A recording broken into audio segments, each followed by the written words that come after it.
The land did not look like much. A cabin with a roof that sagged on the left side, a fence that had lost 3 rails to the last winter, a well that gave water but took its time about it. There was a kitchen garden gone to seed, and a barn that leaned slightly east, as though it had spent years listening for something coming over the ridge. But it was hers. Or it was supposed to be. And on a cold Thursday morning in the late days of October, Willa Crane stood on that sagging porch with a county notice in her hand and understood, for the first time, how little a dead man's word was worth against a printed deadline. She had 2 children inside and 40 days to prove the claim. She had 8 months of widowhood behind her and a town that had already begun to form its opinions. Becker's Ford was not a cruel place, not exactly, but it was a small one. And small places have long memories and short patience for a woman trying to hold something together on her own. There were people who thought the land ought to go to someone who could manage it properly. There were people who said so out loud at the dry goods counter on Sunday mornings after service, in the particular tone that women like Willa were supposed to hear and absorb, and eventually obey. She had not obeyed anyone in some time. Some things cannot be carried alone. Not because the person is weak, but because the weight was never meant for one pair of hands. Willa Crane knew the difference between a burden and an impossibility, and she had not yet decided which one this was. Then a man named Daniel Raft came up the road on a Friday, with a tool bag over one shoulder and a proposition so plain and so strange that she did not know whether to laugh or to close the door. He did not want the land. He did not want anything she could see. What he offered was a name on a piece of paper, a signature beside hers, and an arrangement that asked nothing more of either of them than their word. What followed was not a love story, not at first. It was something quieter and more durable than that. It was 2 people learning the shape of the same silence, the same table, the same cold mornings and long evenings, and children who needed something steady. It was a fence repaired without being asked, and a lamp left burning, and a bowl kept warm on the stovetop. And it was the slow and patient way that practical things, if given enough time and enough cold weather and enough shared bread, have a manner of becoming something no deed and no county office could ever put a name to. The notice had been pinned to the door sometime in the night, which meant whoever brought it did not want to be seen doing it. Willa Crane found it on a Thursday morning, just after first light, when she stepped out to check whether the water barrel had frozen again. The paper was stiff from the cold and official in the way that only bad news ever is. Block letters, a county seal, a date underlined twice. She read it once. Then she read it again. Then she folded it and put it in her apron pocket and went inside to start the fire. Because the children would be up soon, and they would need warmth before they needed anything else. The Homestead sat at the eastern edge of the Becker's Ford Valley, where the road curved away from the main settlement and began its slow climb toward the ridge. It was not prime land. The creek that ran along the southern pasture ran low in summer and flooded shallow in spring, and the soil on the upper acre had a disposition toward clay that made it stubborn under the plow. But there was good grass in the lower field, and a stand of pines on the north slope that broke the worst of the winter wind, and the well, though slow, had never run dry. Willa's late husband, Thomas, had staked the claim 4 years prior, and had spent 2 of those years clearing and building and arguing with the land until it gave him something workable. He had not lived to see it become what he intended. He had died in February, 8 months before this Thursday morning, of a fever that came on fast and left no room for arrangements. What he had left behind was a cabin, a barn, a kitchen garden, 2 children, and a claim that was not yet fully recorded in the county ledger. This last part was the one the notice addressed. Willa had known it was coming. She had known it the way you know a cold front is moving in. You feel it before you can say exactly what you are feeling. The county required proof of continuous and productive occupation, and the deadline, according to the underlined date on that stiff piece of paper, was 40 days from the Thursday she was standing in. 40 days to show the land was being worked, that it was viable, that there was someone capable of holding it. A widow with 2 young children and a barn that leaned east was not, in the eyes of the county office, a particularly compelling case. Her son, Eli, was 7. Her daughter Clara was 4.5 and had her father's habit of watching things carefully before deciding what she thought of them. They came down to the kitchen that Thursday morning in the particular slow way of children who are not yet fully awake, and Willa had the fire going and the porridge on, and did not mention the notice. There was no point in mentioning it to a 7-year-old and a 4-year-old. There was no point in mentioning it to anyone just yet. She served the porridge and listened to Eli talk about a hawk he had seen on the fence post the evening before, and she answered when he needed answering, and she kept the piece of paper folded in her pocket where she could feel the edge of it against her hip all through the morning. The town of Becker's Ford had been forming its opinions about Willa Crane for most of the 8 months since Thomas died. She knew this not because anyone had said anything directly, people in small towns rarely do, but because of the particular quality of silence that greeted her at the dry goods counter, and because of the way certain women looked at her children, with an expression that was almost pity, but not quite. There was a woman named Mrs. Aldrin who kept the opinion of the town in good order and distributed it efficiently. Mrs. Aldrin had said, within range of Willa's hearing, that it was a shame about the Crane place, and that some things were better passed to someone who could manage them properly, and that no one could blame the county for what the county had to do. She had said all of this in the tone of a woman who was not being unkind, just practical.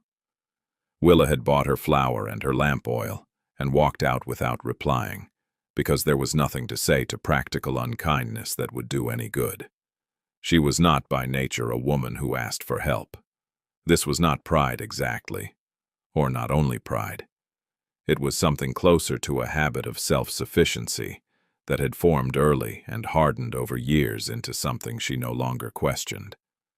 Thomas had been a good man, steady and decent, and she had relied on him in the way that a person relies on good weather, gratefully and without examining it too closely. When he died, she had discovered that the skills she thought she had were real enough, and the ones she lacked were specific and inconvenient. She could cook and preserve and tend the garden and manage the children and keep the books in the small ledger Thomas had left on the shelf above the window. She could not repair the south fence rail that had come down in November, or rehang the barn door that had warped off its upper hinge, or plow the lower field when the time came, or do any of the dozen physical tasks that the land required of whoever was trying to hold it. She had learned to work around some of these things. Others she could not work around. The porch needed 2 new boards on the left side, where the wood had softened and begun to give. She had known this since September and had not fixed it, and every morning when she stepped out, she felt the slight give beneath her foot and reminded herself to do something about it and did not, because there was always something else. The fence along the road had lost another rail sometime in the past week. She had noticed it on Tuesday, and the pasture gate was hanging at an angle that meant it had to be lifted to open and dropped hard to close. The barn roof had a gap she had patched with canvas in October, and the canvas was not going to hold through another hard snow. None of these things were catastrophic on their own. Together they composed a picture that Willa understood without wanting to, a place that was being managed, but just barely. A place that was losing ground slowly, the way all things do when the person holding them is doing it alone. She did not cry about the notice. She was not, in general, a woman who cried easily, and even when she did it quietly, and finished quickly, and went back to whatever needed doing. On that Thursday morning, she put the children down for their rest in the early afternoon and sat at the kitchen table with the notice unfolded in front of her and the small ledger open beside it and worked through the numbers the way Thomas used to, slowly and in pencil, checking twice. The numbers did not improve with checking. 40 days was not very long. The lower field would need to show signs of working. The cabin would need to look, to a county assessor's eye, like a going concern and not a slow decline. She needed help she did not have, and money she did not have, and time she did not quite have either. She sat with all of this for a while. Then she closed the ledger and put the notice back in her pocket and started the supper, because the children would be awake soon and they would need to eat. Some things could not wait on the problem. The problem would have to wait on the things that could not. He came up the road on a Friday, which was not a day most people chose for arriving anywhere with serious intent.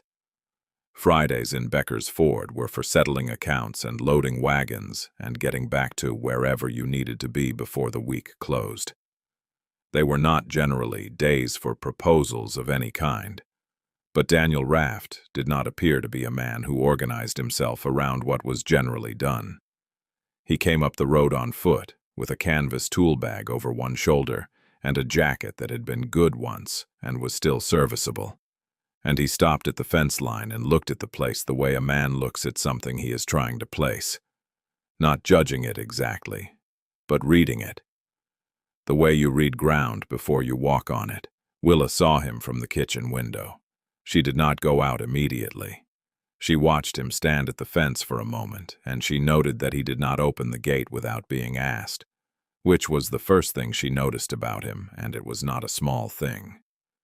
He was somewhere in his middle 30s, she thought, lean through the shoulders in the way of a man who works with his hands and does not eat more than he needs. His hair was dark and needed cutting.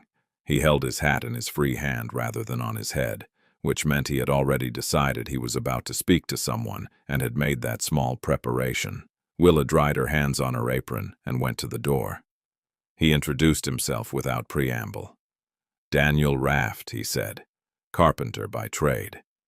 He had been working on the Hendersons' place 2 miles east for the past month and was between engagements, as he put it, and he had heard in town that the Crane homestead was in some difficulty regarding the county claim. He said this plainly, without lowering his voice the way people did when they were being tactful about something uncomfortable. And Willa found that she did not mind the plainness. She had had enough of tactful. She told him he had heard correctly and asked him what his interest in it was. He told her. It took him less than 2 minutes, and he did not look away while he said it.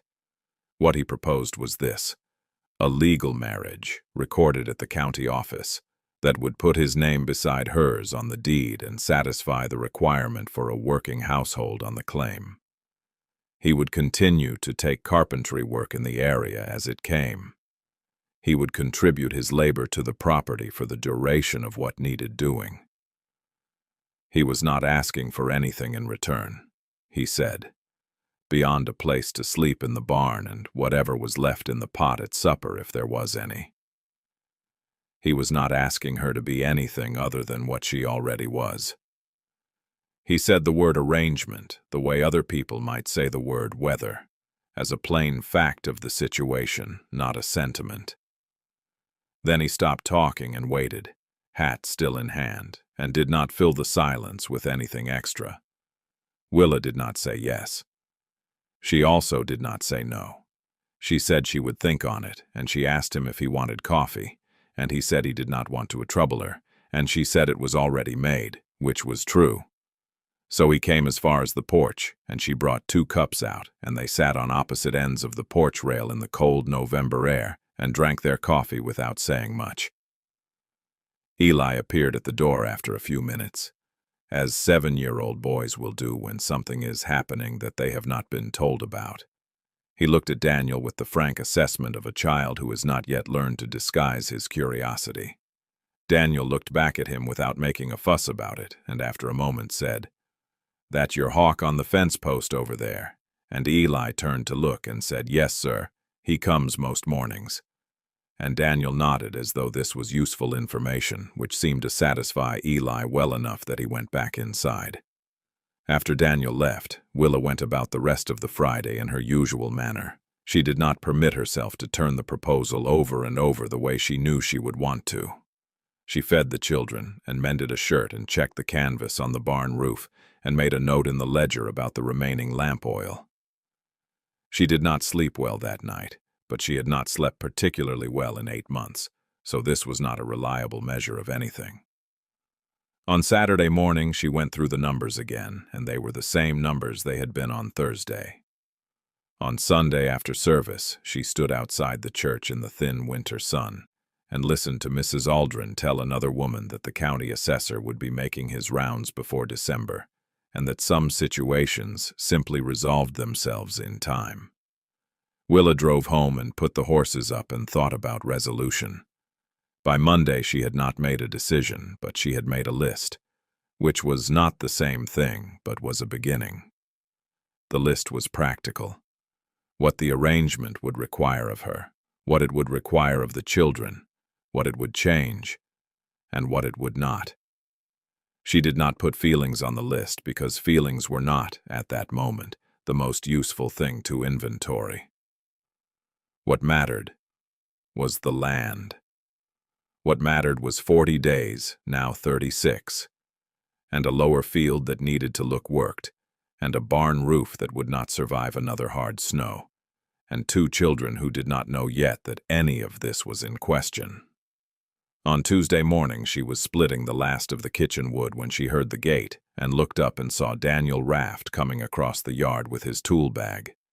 He had not sent word. He had simply come. He stopped a few feet from her and said he thought he would have a look at the fence rails along the south pasture, if she had no objection. She had not said yes to the arrangement. She had not said anything at all since Friday. She looked at him for a moment, the way a person looks at a problem that has rearranged itself overnight into something slightly different than it was the evening before. Then she set down the axe and said she had no objection.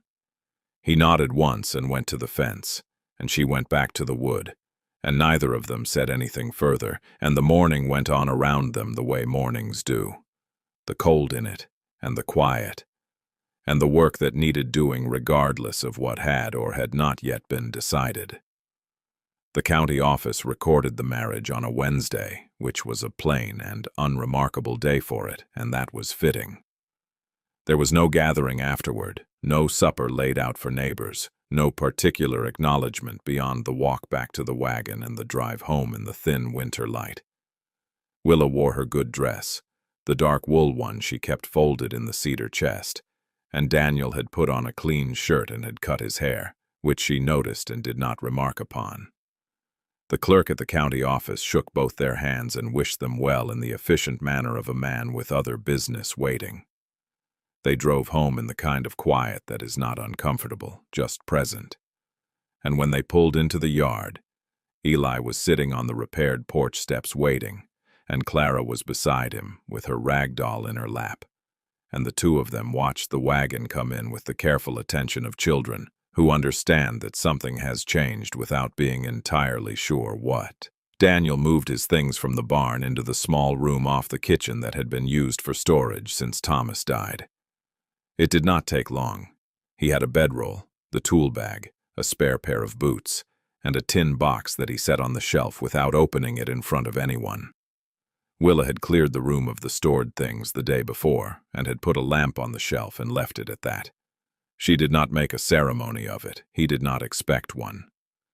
By the first evening, the arrangement had settled into the house the way a piece of furniture settles.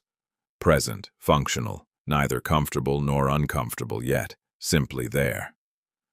The days built themselves one on top of another in the way that working days do, without much room for reflection.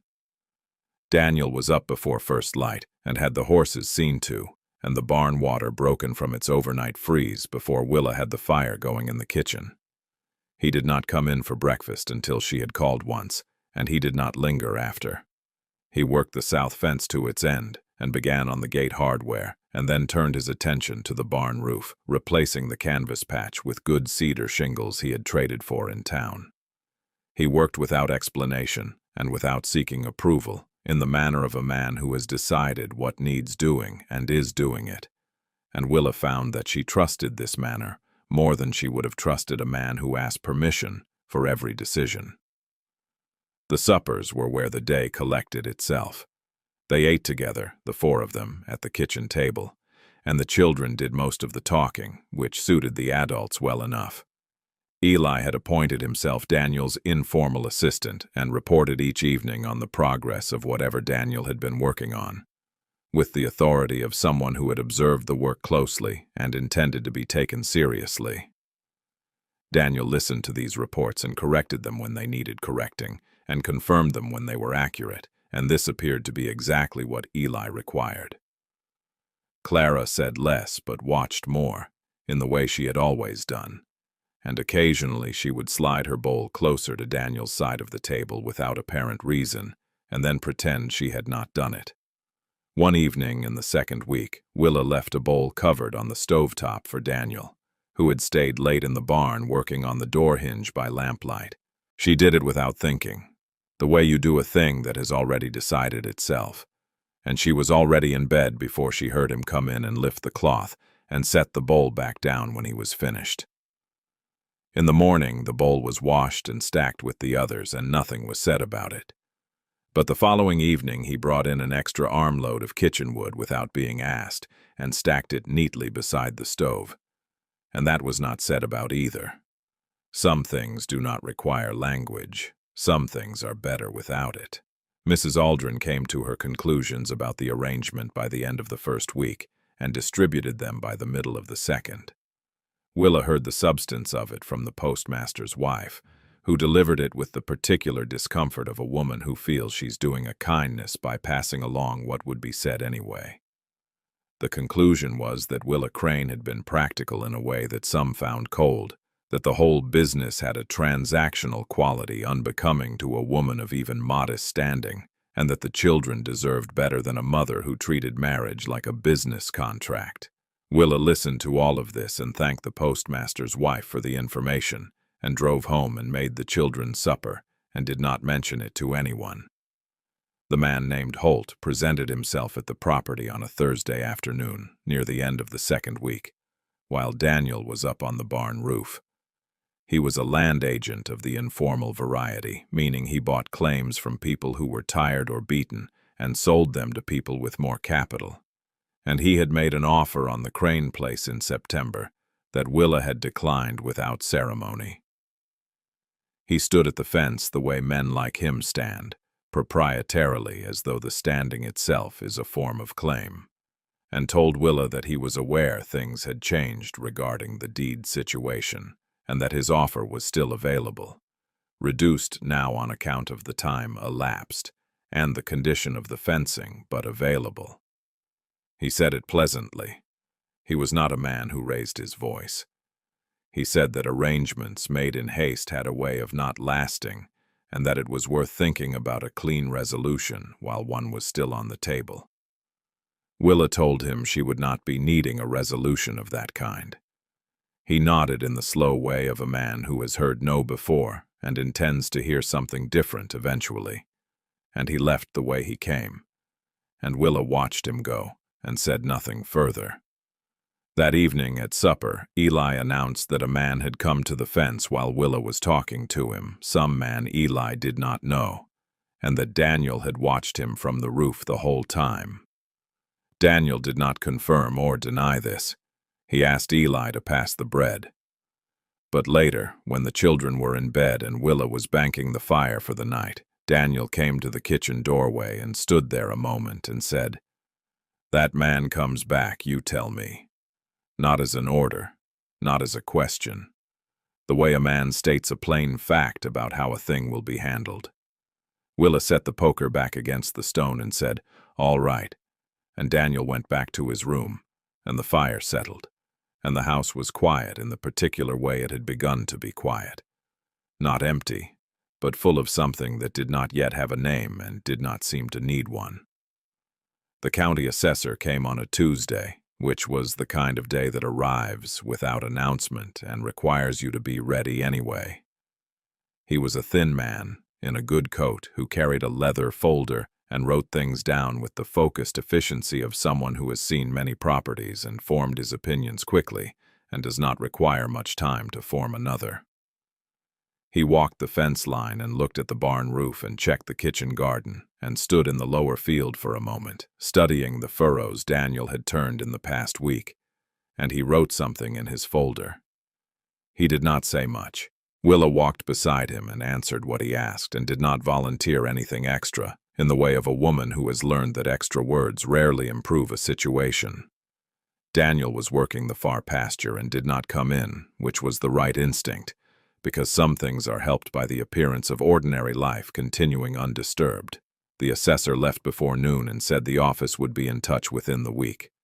Willa stood in the yard and watched his wagon go down the road until it curved past the pines and was gone. There was nothing more to do about it now.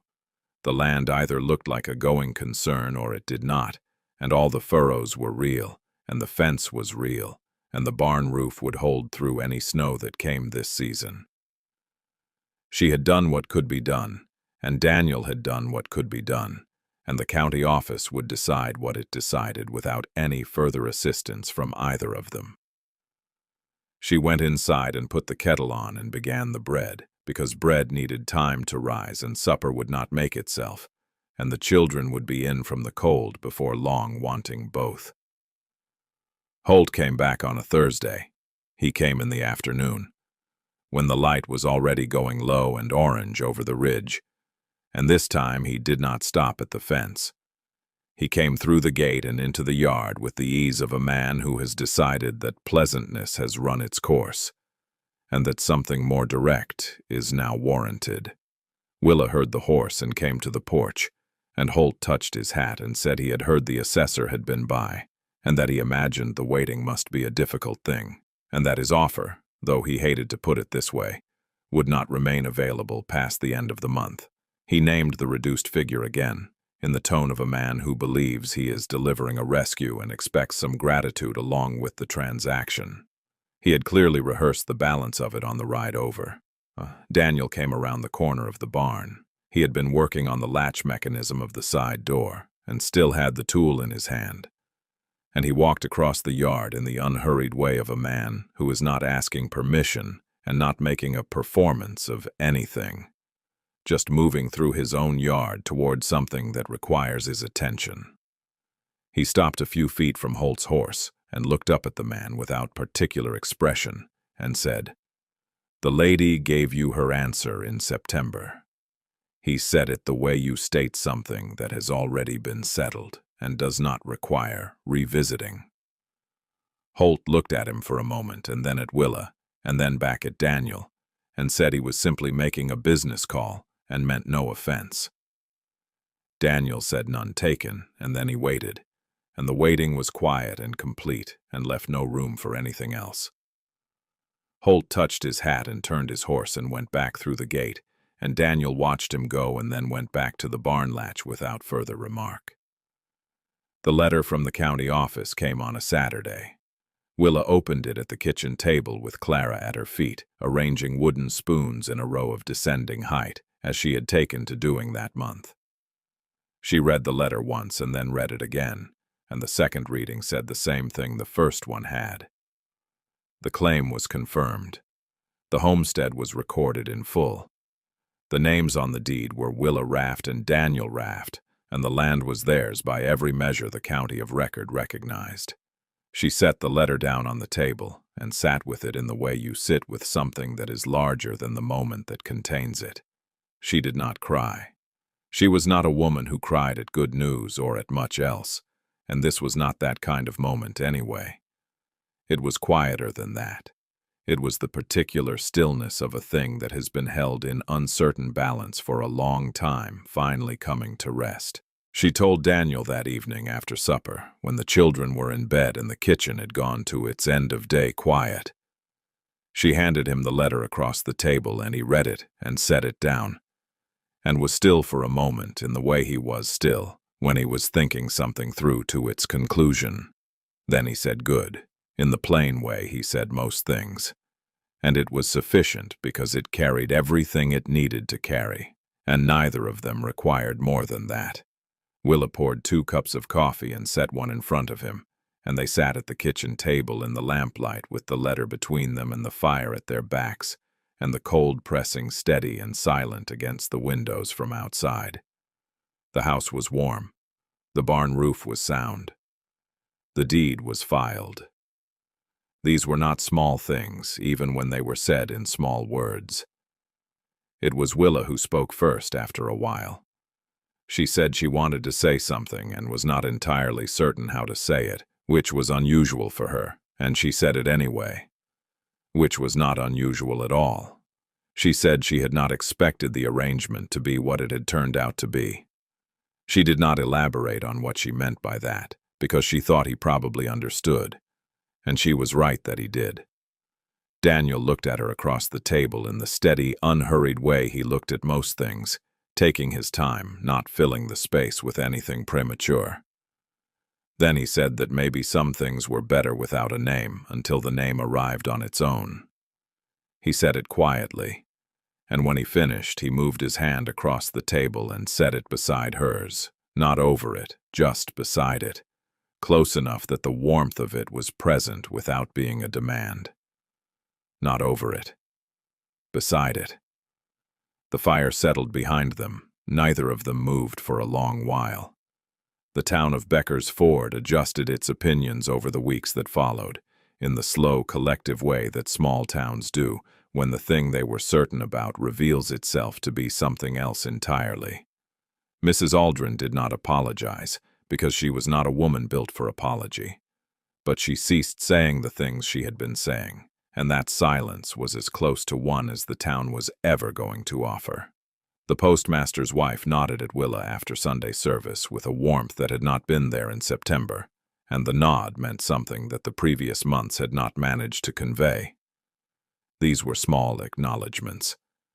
But small acknowledgments in small places are sometimes the most that is available, and Willa had learned long ago to receive them for what they were rather than what they were not. The fire burned that night and the night after. The horse stood quiet in the corral in the settling cold. The pines on the north slope held the wind the way they always had, patient and without opinion about the arrangements of the people living beneath them. The creek along the southern pasture ran low under its shelf of ice and would run full again in the spring, when the snow on the ridge released itself, as it always did, and always would. The lamp burned in the window of the cabin on the eastern edge of the valley, and the smoke from the chimney went straight up into the still air. And somewhere inside that warm and imperfect and now fully recorded place, 2 children slept, without knowing how close the thing they lived inside had come to being lost, and a woman and a man sat at a kitchen table in the lamplight and did not need to say much more, because the important things had already been said, and the rest was just the good long work of living, and that was the story of Willa and Daniel Raft, a woman who came to the edge of losing everything she had built and held on, not by asking for rescue but by being, when it mattered, exactly the kind of person that the right kind of man recognizes without needing to be told. Let me know in the comments how this one felt. I hope it found you well. See you in the next one.